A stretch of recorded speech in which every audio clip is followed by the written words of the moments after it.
So one of the biggest mistakes you can make at the paint store is getting too cute with custom colors. A lot of people will come into a store and say, I want this color, but I want it a bit lighter, a bit darker. That can lead to some big problems that I want to go over today. And what better way to do it than at the Paint People location right over here. So we're gonna go inside, and then at the end of the video, I'm gonna give you a much better alternative to all these custom colors and custom matches. Let's go. So today's video is actually sponsored by Benjamin Moore, which is convenient because this is obviously a paint store that sells Benjamin Moore. But what you may or may not know is every single Benjamin Moore store is actually just an independently owned store that happens to sell Benjamin Moore. So this means when you go buy a gallon of Ben or 2 gallons of Aura, you're not giving all your money to Warren Buffett at the top. You're actually supporting a local business, your friends, your family, your neighbors. And I think that's really cool, personally. So today, because we're at the Eglinton location, I'm gonna speak to Matt because he is one of the experts when it comes to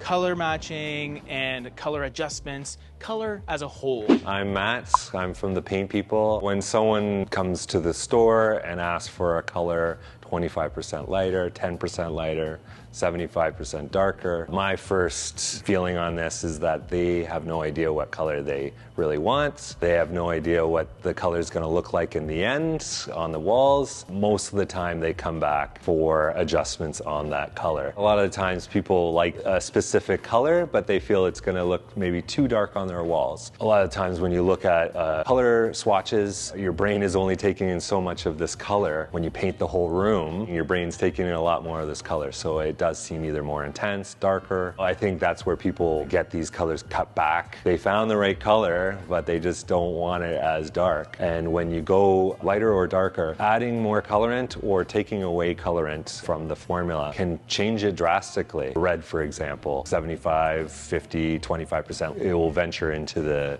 pinks and will no longer have that body, that rich body of the red. So now you're starting to see some of the pitfalls of customizing colors. You're working within a theoretical world when you're asking your local paint store to tweak your colors. Because conceptually, taking a color that you really like and then just making it a bit lighter sounds good, but in practicality, the feel, the essence, the vibe of the color can drastically change. Where does the line get drawn? 26%? 32%? When is it going to be perfect? Based on my experience, I have taken comfort in accepting that there are maybe multiple perfect options for your space. If you're about to start working on a project and you're finding your color, start small and just find a few colors, maybe 2 or 3 maximum, and more specifically colors that are reflected on color swatches that you can get made into tester pots. Now, I know some of you are already knee-deep in tester pots. You're overwhelmed because of all the different options and all the subtle nuances that are really tricking your eyes at this point.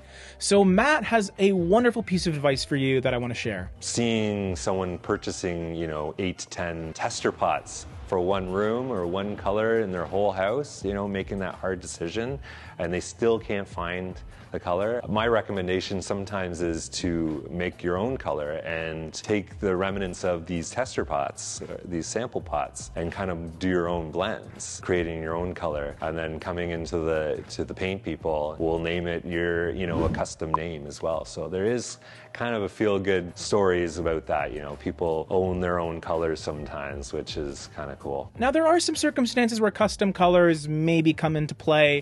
If you're a designer who's extremely confident and comfortable with color selection, you have the expertise to know what 25% will look like, or maybe you've used it many times in the past, then that's a bit of a different story. Because at that point, you essentially have your own colors in mind, whether they're on a swatch or not. I hope I didn't spook some of you with this video. Try and keep things as simple and straightforward as possible, because it's difficult enough with the 4,000 plus colors that exist. You don't want to add another layer of complexity with percentages and things like that. Thanks again to Benjamin Moore for helping us out today, and we got another video right over here just for you.